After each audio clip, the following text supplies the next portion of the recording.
साथियों, बीजेपी निरंतर जीत रही है, उसका विस्तार हो रहा है। ये निश्चित तौर पर हम सभी के लिए गर्व का विषय है, लेकिन हम ये सभी के लिए बहुत बड़े दायित्व का बोध भी है और दायित्व बोध का समय भी है। कभी भाजपा ने पार्टी विद अ डिफरेंस के रूप में अपनी यात्रा शुरू की थी। आज बीजेपी पार्टी ऑफ गवर्नेंस भी है। देश के आजादी के बाद शासन के अलग अलग मॉडल देखे हैं।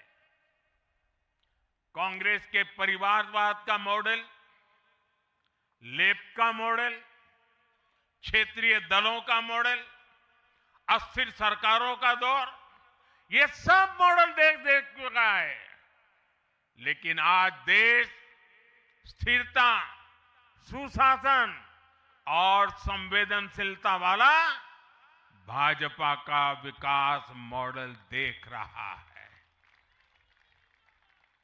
साथियों, ये भाजपा ही है जिसने सामाजिक न्याय के नारे को सच्चे स्वरूप में जमीन पर उतारा है। हमने गरीब कल्याण की योजनाओं को सरकारी फाइलों से निकालकर गरीब के घर तक पहुंचाया है।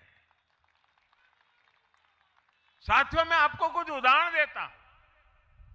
आजादी के 70 वर्ष बाद सिर्फ 3 करोड़ ग्रामीण परिवारों तक ही पाइप से पानी पहुंच पाया था। माताओं बहनों की पीड़ा, पानी के लिए उनके संघर्ष की सूध लेने वाला कोई नहीं था। और मुझे याद है, मैं जब गुजरात में राजनीतिक क्षेत्र में नहीं आया था, सामाजिक जीवन में काम करता था, तो हमारे यहाँ एक धंधुका करके स्थान है, वहां मैं जाता था तो वो मुझे वहां के लोग कहते थे कि आप यहां रात को मत रुकिए और जब भी आपका दौरा हो तो सुबह 10 बजे के बाद आइए। नॉर्मली मेरा नेचर रहता था कि हर नए स्थान पर जाकर के रात को रुकूं, कार्यकर्ताओं से मिलूं, लेकिन धंधुका वाले मना करते थे। क्यों? वो कहते पानी नहीं है, सुबह हम आपको स्नान करने के लिए पानी नहीं दे पाएंगे। वहां तो कहावत चलती थी कि बेटी को बंदूकें दो लेकिन धंधुके मत दो, यानी उसको बंदूक लगा मार दो लेकिन धंधुके में शादी मत करो। पानी नहीं था। ये दर्द मैंने देखा है।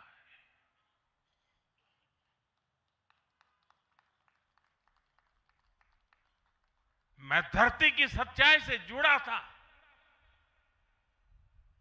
माताओं बहनों की पीड़ा अपनी आंखों के सामने देखी थी और तब हम जल जीवन मिशन लेकर आए और सिर्फ 5-6 साल में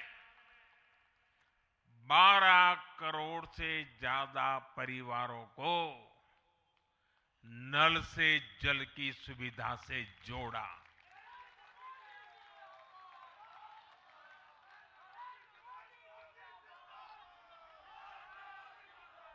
साथियों, ये हमारी सरकार है जिसने धुएं से बीमार होती बहनों की पीड़ा समझी, वरना पहले तो एलपीजी गैस को भी अमीरों का ही सौभाग्य मान लिया गया था।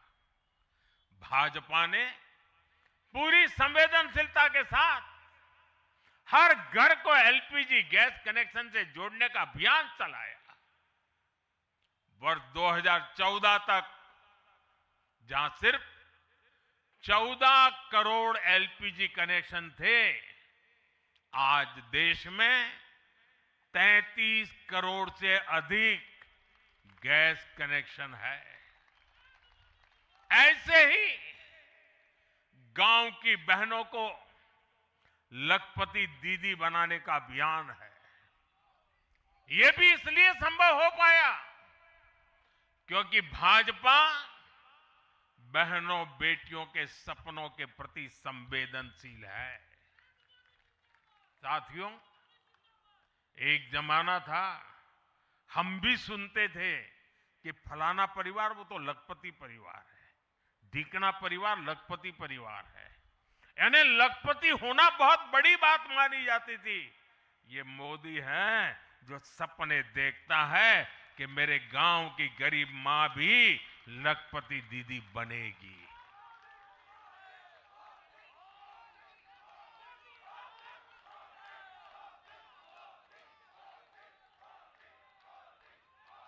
साथियों, दशकों तक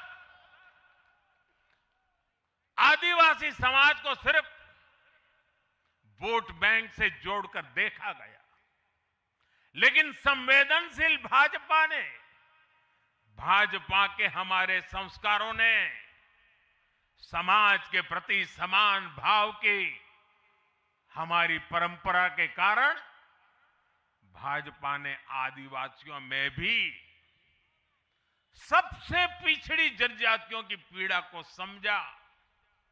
उनके विकास के लिए पीएम जनमन योजना बनाई और पीएम जनमन योजना के लाभार्थी इतने बिखरे हुए हैं और एक दो दूर दूर जंगलों में पड़े हैं। उनसे एक म्युनिसिपैलिटी की सीट भी जीती नहीं जा सकती है। वोट के हिसाब से कोई उनकी तरफ देखेगा नहीं, लेकिन जब वोट से ऊपर उठ करके संवेदनाएं होती हैं, समाज का कल्याण हमारे संस्कार होते हैं, तो पीएम जनमन योजना जन्म लेती है। आदिवासियों में भी अति पिछड़ा संख्या में भले ही कम है, लेकिन उनके प्रति हमारी संवेदना में कोई कमी नहीं है। साथियों, हमारा नॉर्थ ईस्ट, वहां वोटर उतने नहीं है, सीट भी उतनी नहीं है, इसलिए कांग्रेस की सरकारों में उन्हें वर्षों तक उपेक्षित रखा गया। लेकिन संवेदनशील भाजपा ने नॉर्थ ईस्ट को दिल से भी जोड़ा और दिल्ली से भी जोड़ा। एक और उदाहरण आकांक्षी जिलों का है। हमारे देश में 100 से अधिक जिले ऐसे थे जिनको कांग्रेस सरकारें पिछड़ा घोषित करके भूल गई थी। इन जिलों को पनिशमेंट पोस्टिंग के लिए इस्तेमाल किया जाता था, यानी जिन अधिकारियों को सजा देनी होती थी तो उन्हें वहां भेजा जाता था। हमारी भाजपा सरकार ने इन जिलों को आकांक्षी जिले घोषित किया और प्राथमिकता के आधार पर इनके विकास के लिए काम किया। आज ये आकांक्षी जिले विकास के कई पैरामीटर्स पर अन्य जिलों से बेहतर प्रदर्शन कर रहे हैं, राज्य की एवरेज की बराबरी आकर के खड़े हो गए। साथियों, भाजपा का मंत्र है पिछड़ों को प्राथमिकता, पिछड़ों को प्राथमिकता। जिनकी किसी ने सूद नहीं ली, हमने उनकी साधना की है।